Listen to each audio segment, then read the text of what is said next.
The New York Knicks finally get another victory at home. They beat the Cleveland Cavaliers 92 to 81. Once again, I'm Anthony from Knicks Nation. I'm here joined by Chris, my co-host. And what's going on, Chris? Chilling, man. How are you? Chilling, man. Today's game.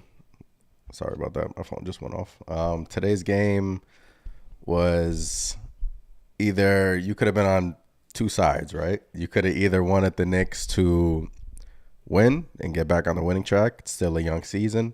Still got a lot of season left to go. Or you could have wanted the Knicks to lose tonight's game because, if they would have lost tonight's game, James Dolan getting antsy in attendance, changes maybe could have been made, Chris. I don't know. But look, they come out, get a much needed victory against the Cavs. The Cavs shoot poorly, Knicks shoot poorly, but the Knicks are on the winning side. So that's all that matters. Yeah, I would throw it out there. I wanted the Knicks to lose this game because it's been disgusting lately, and I'm gonna throw it out there. To me, this was a fluke win, and I know they're gonna take it as progress, but man, I don't know. I don't know. So you, this was funky to me. so you think tonight's game was a fluke win and the New York Knicks shouldn't have won tonight? Is that what I'm getting out of you? Yeah, considering both teams shot what less than or at about 20% from three. If Cleveland had their normal shooting nights, this is a cakewalk for them, basically. I just I liked how they did play for the most part, but it was a very sloppy game, lots of turnovers. But Cleveland just couldn't hit a shot. They couldn't get anything going for a consistent amount of time. I just feel you're not gonna get that much from Cleveland, and the Knicks kind of got lucky, and by that, so did Tibbs.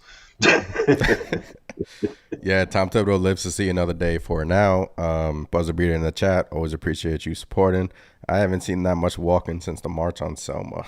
He's referring to the game pretty much travels were all around NBA pretty much contacted the referees tonight and say, look, call every travel. I believe there was 11 travel calls on the New York Knicks tonight. But yeah, like you said, it's a win. It was a fluke win, according to your words. But look, they get a much needed victory in the Garden. Now they're 11-13 on the season, 5-7 at home. They beat a good Cavs team. The Cavs are top team in the East, 5-8 away from their home court. They're not a good away team. They're 15-9 on the season. Like you said, this was a poor shooting night for Cleveland. They shot 34% from the field pretty much all night. 22% from three, terrible. 8 of 35 from three. That was awful. But on the Knicks side, if you look at the 3-point percentage tonight, 17%. Yeah, They're one of the worst 3-point shooting teams in the league, Chris. And in that first half, they attempted a lot of threes, but in the second half, you can tell they scaled it back quite a bit. So, Knicks shot 40% as a team. Turnovers, both teams was turning the ball over like crazy. And the Knicks had 20 turnovers tonight. Um, I guess that's why you said it was a fluke win because 20 turnovers and they only assisted 17 times tonight. But on the other side, Cavs had 17. The Cavs are playing just as sloppy. 17 turnovers for the Cavs. Donovan Mitchell was off all night. He looked like he had the yips. We all thought he was going to come into MSG and drop a 50 piece on the Knicks, but didn't happen. Yeah, man, Knicks pull out a victory. And look, depending on how you want to look at it, like I said, opening up the post game, you either wanted the Knicks to win tonight or you wanted the Knicks to lose tonight. Quite a bit of people I know, especially on Twitter, wanted the Knicks to lose tonight because they wanted all hell to break loose. They wanted, obviously, Tom Thibodeau to lose his job. But it's tough when you want your team to lose, right, Chris? yeah. It's just Look, part of me always wants the Knicks to win, no matter how badly. Today, I kind of was leaning towards them losing, just for the sake of change. yeah. You know, just seeing the same things over and over and over. This to me is similar to the Randall team dinner. All right, they came out the next game, they played with fire, they played good, and now obviously the heat is on. They obviously all got together in some capacity, and boom, they played okay, sloppy, but you know what? They got the win. So Yeah. I just hate to see the next game or the game after that. They get blown out. You know, just go crazy seeing the same thing. That's what J.R. Smith in the chat is saying. The Knicks will win one, then lose three. No progress in that. All season they've been hot and cold. More cold. Obviously they're under 500. They're 11-13. But yeah, they would win one, then lose two, then win two, then lose three. Look, 24 games in, you are pretty much what your record says you are. You're average. You're about 20% done with the season already, Chris. I mean, it's crazy how fast the season is going. Yeah, but the New York Knicks get a much needed victory after yesterday's debacle. It was yesterday's game. We didn't do a post game for it, but obviously yesterday they lost to the Dallas Mavericks.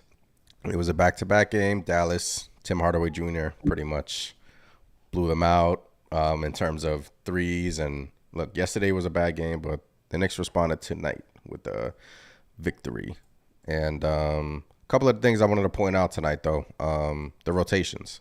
You had Tom Thibodeau bench Derrick Rose, Chris. And this was a shocking to me because I've been pretty much I haven't been calling for a benching for Derrick Rose, but I'm pretty much shocked that Tom Thibodeau went the route of playing Deuce McBride instead of Derrick Rose. Look, Derrick Rose hasn't been playing well all season, and Tom Thibodeau went with a different substitution pattern in the first quarter. So what are your thoughts on Deuce coming in the game instead of Derrick Rose?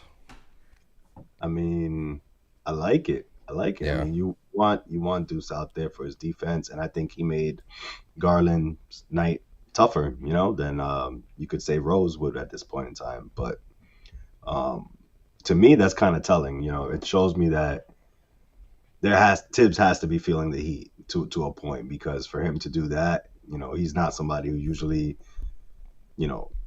I could see him entrusting somebody like a Grimes, like a Quickly, who they proved it. Yeah. McBride really hasn't proved it yet, but for Tibbs to put in, Deuce like that, I think it shows that, things are really heating up for Tibbs. Yeah, I agree with you. Big Task at hand. What's up, man, in the chat? What's going on? Hopeful as well. Good win for the Knicks. Too much traveling. A lot of traveling called tonight on both teams.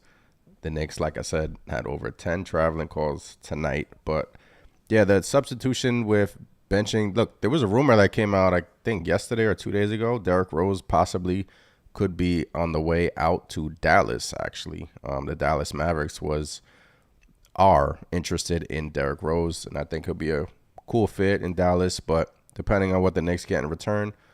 Look, I came into the season thinking that Derrick Rose would be a trade asset come trading deadline, because obviously next season is a player. He has a player option on his contract. So I came into the season, I already knew if the Knicks team was going to be average or below 500, I already knew Derrick Rose was going to be expendable. And granted, he hasn't been playing well all season, Chris. He's been up and down. He's been inconsistent, really, and I don't know what to take from that. Obviously, when we think of Derrick Rose, we think of a great six-man coming off the bench, providing energy for the Knicks. He's had his moments this year, but all in all, as a whole, he just hasn't been consistent enough. And I do think it was time. Granted, you had Ian Begley say, look, it's a back-to-back, so that could be a reason why Derrick Rose didn't play tonight. Obviously, the Knicks played yesterday, but I don't think I'm buying that. I don't think I'm buying that. I don't buy that either, simply because it's not like he's been playing really heavy minutes either. It's been like 15, 20 here. Yeah. Those are kind of like basically what he played back when he was in Detroit. He was only used like sparingly, 15, 20 minutes here and there. I don't buy that. I think, I just think Rose needs a change of scenery. I mean, it's clear, at least right now, that the Knicks are not going to compete um, meaningful, down the stretch. So It's why still not early, get Rose? Chris. You never know. Yeah, it's still early, but I mean, It's not why looking why good, not right? get It's not looking why not good. get yeah, it's not looking good, and why not get Rose? Someone. I personally love Rose. He's not the same this season, but why not get him to contender? Let him compete for a chip.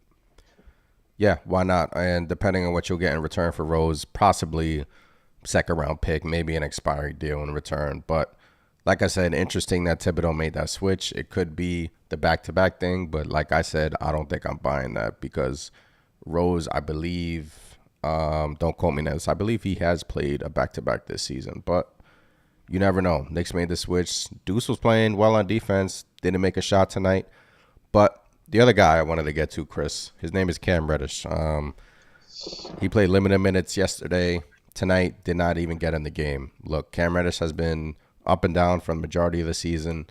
I guess, like you said, Tom Thibodeau's feeling the heat, and I think he's grasping at straws. And I think him going with how many guys did he play tonight?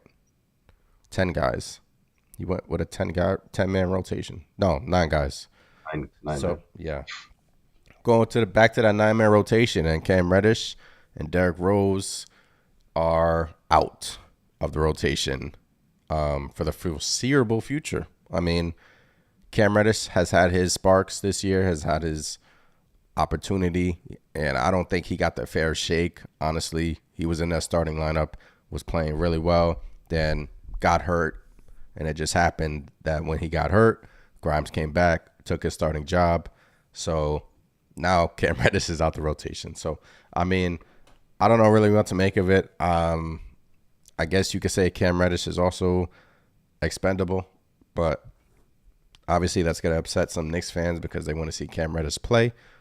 Yep. And yeah, what do you make of Cam Reddish now? Seems to be riding the bench. Hopefully, it's just a rest day. Yeah, No, hopefully.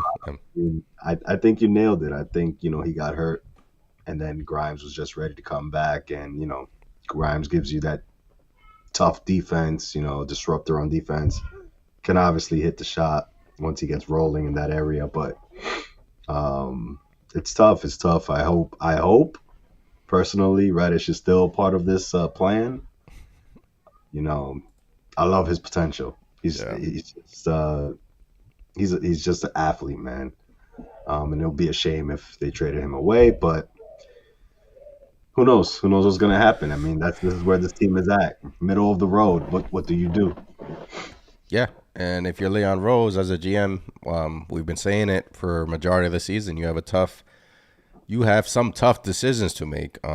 Obviously, Reddish can play. We know Rose still has some left in the tank. So you're essentially Evan Fournier. If you pair his contract with Derrick Rose's contract, that's $20+ million they're sitting on your bench. So it doesn't look good in terms of those signings for Leon Rose. And Fournier, we know he's a bad signing. No way to put it. But Rose was a surprising part this season. He obviously had those comments early on in the season when he pretty much was confused about his role. It's just very unfortunate because Derrick Rose, MVP, one of the greats in this league, but it's just coming to the point where I do think the New York Knicks are going to wind up trading him alongside Cam and depending on who you get back. But I think these guys are going to be expendable. You can't play everybody. And to me, it's going to be interesting who they get in return or who they pair these guys with.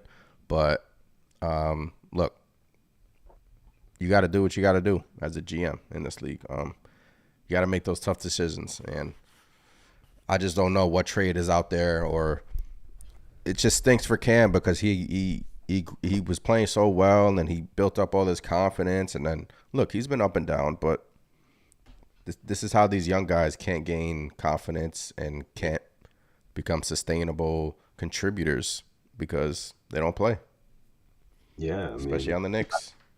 not only that for Reddish, he made strides on the defensive end. You know, it's night and day from where he was at Yeah. initially.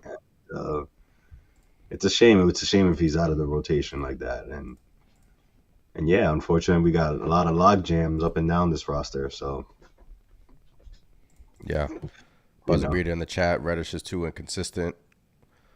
It's one way to put it. Reddish has been inconsistent this year. The Knicks have a lot of guys that have been inconsistent. yeah, I feel the whole roster outside of what Brunson. That's pretty Exactly. much it. The whole team is pretty much inconsistent. Dick Vitale said three things: get a coach fired, potential, potential, potential. Yeah, man. Look, Reddish showed flashes in Atlanta. He's showing flashes in New York. Just hasn't been consistent. And some of these guys just need that perfect system for them to succeed. So, and right now, I don't think the Knicks system, alongside Tom Thibodeau, obviously he wants to win. And as long as he's the coach of this team, and as long as the Knicks don't pick the direction of rebuilding in terms of rebuilding for next summer's NBA draft class that are coming out, I do think that Cam Reddish alongside Rose, Fournier, these guys are not going to play, barring any injury, because Reddish has been playing. It's just his first game that he got a DNP. So we'll see if he's in the rotation come on Wednesday when the Knicks play next. But it's not looking good, man. It's not looking good. Yeah. How about we focus a little bit on R.J. Barrett in his first half? Oh, yeah. Yeah. I haven't spoken about RJ Barrett. RJ Barrett had probably his worst first half of his career as a Knick today versus the Cleveland Cavaliers. I believe he had 5 turnovers in the first half. He was 0-4. Didn't hit a shot. It was bad. He was forcing his hook shots, forcing the layups, bricking threes. Came out in the third, though, Chris, and I believe scored 10 or 12 points in that third quarter. So came out Yeah. and he pretty much he got the Knicks the energy they needed to withhold the Cavs there in that third quarter. So yeah, first half was bad though. I know you were watching that first half, and I was texting you, and I was like, just upset. I was like, this is terrible. Like what I'm seeing from RJ Barrett in this first half it was bad. There's no way to put it. Yeah, it was. It was really bad. I mean, I was so close to just throwing my phone halfway across the room. I just couldn't take another RJ drive and either turnover or just flailing layup attempt, whatever. Um, but I will give him credit. He Yeah. came through in the second half, and he played much better, and he actually, finished with a pretty decent stat line considering he was just dreadful the first half. I mean, he looked lost out there. He didn't even look like an NBA player. Yeah. We do have some news on Derrick Rose not playing tonight. Tom Thibodeau says Derrick Rose not playing tonight was a second night of a back-to-back thing. Sounds like it was only one game thing. Wanted to give Rose an extra night off. So everything I said about Rose, scratch it. Apparently, it was just you I don't don't believe you don't believe it. Nope. Hey man, that's why They when showed Rose Rose didn't and he looked pissed off. on the bench, right? Yep. Yeah, He like something was on his mind, man. that's why when Rose didn't come in, I was like, this is interesting. But apparently, Derrick Rose not playing is just a back-to-back thing. So it's not because of his poor play this season. It's not because of anything else. Apparently, from top to those, just giving Rose that extra day off that he needs. That extra day off so he can go to Dallas. Yeah. So yeah, a couple of shout outs tonight. Emmanuel Quickly was playing really well today on the defensive end. Emmanuel Quickly showed up offensively too. Didn't attempt a 3-point shot. It seems like Quickly's 3-point shot has been inconsistent this year. So Quickly today was like, screw it, I'm not gonna attempt one. But Emmanuel Quickly, 12 points plus 13, 5 rebounds, 2 assists. Solid defense in 24 minutes off the bench. Chris, Emmanuel Quickly, great game out of him. Yep. Yeah, Love it. Love it. Love it. love it. Hashtag don't trade quick. Hashtag He's on this team. Hashtag don't trade quickly. Isaiah Hardenstein showed up finally, right? It's been a while since we've seen a game like this from iHeart. 10 points, 9 rebounds, almost a double-double. He was active. He was active on the defensive end. Good to see iHeart get back in the action. Obi Toppin, 13 minutes. Sucks. Still stinks. He's been struggling because of his playing time, 5 points, 4 rebounds, 2 assists. Yeah. Obi Toppin, the New York Knicks haven't put Obi Toppin in a position to succeed, in my opinion. He's been in this league now 3 seasons, and his minutes are capped off at about 15 minutes a game. He can't even crack 20 minutes a game sometimes.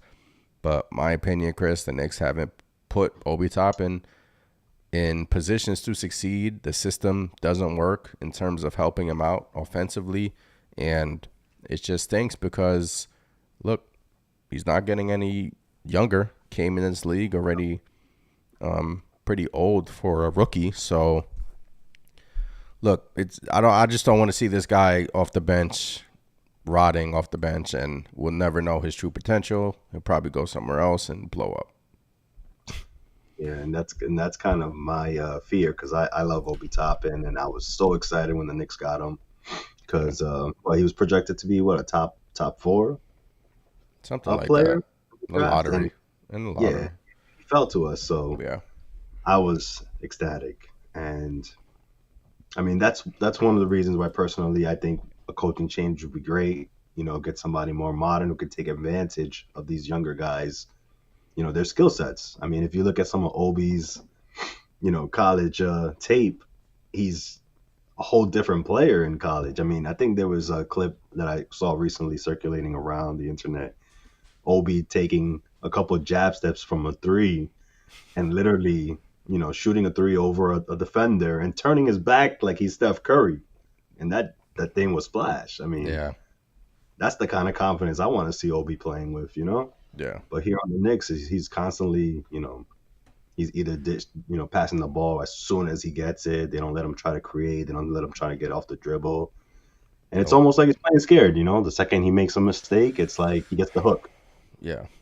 But like I said, it's a system, and if you put Obi Toppin with a great system, I think he would really flourish in this league. And the way the Knicks have used him with his during his first few years in this league has been underwhelming. And in terms of whether or not the Knicks are going to improve or whether or not Obi Toppin is going to improve as a player, we'll never know because he doesn't get those consistent minutes, which is truly, truly unfortunate. So, yeah, when you consider he shortened the rotation this game, 9 men, and Obi gets less minutes than if it was 10 or 11 man rotation that we've seen in the past. What's up? I mean, he wasn't playing as bad as RJ. yeah. So come on, Tibbs can't say, "Oh, he wasn't playing effectively." Come on, I would just show him a picture of RJ. Like, are you kidding me? I don't know. I don't know. I know they got a lot of forwards and bigs and whatnot, but you gotta play this kid. Yeah, gotta play him. So, Knicks are off a couple of days. Their next game is versus Atlanta. They have some turmoil over there going on. I don't know if you saw, Chris, but Trae Young and his coach got into it, and apparently he's being benched. He's being benched, so maybe the Knicks can catch the Hawks without Trae Young. So, yeah, man. Pretty much, Knicks are back on the winning track. 2 games under 500 versus Atlanta coming up on Wednesday. Thibodeau's still the coach, so we'll see, though, how long. December? Yeah. Middle of December? Late December? Early January? We don't know. We'll see in due time. And again, I want to reiterate, the Knicks actually won this game. I know it sounds like we're talking like they lost, but it was just a very sloppy game. Yeah. No. Yeah. They won. Big win against a good Cavs team. Can't take that away from them. Jalen Brunson, again, haven't spoken about him. 23 points in his bag tonight. So Shout out to Brunson. Shout out to IQ. Shout out. Who else do I want to shout out on the Knicks? iHeart. Oh, Grimes. Quentin Grimes. That dude's a pest on the defensive end. His energy, and he's a playmaker. So Quentin Grimes, shout out to Grimes. His shot has been inconsistent this year, but I think hopefully eventually he'll get that shot back, Chris. So Yeah. I'm still not worried about Grimes' shot. I think he's rushing it a little bit, but he's gonna get it. I mean, he's a knockdown shooter. He's kind of proven that already for us.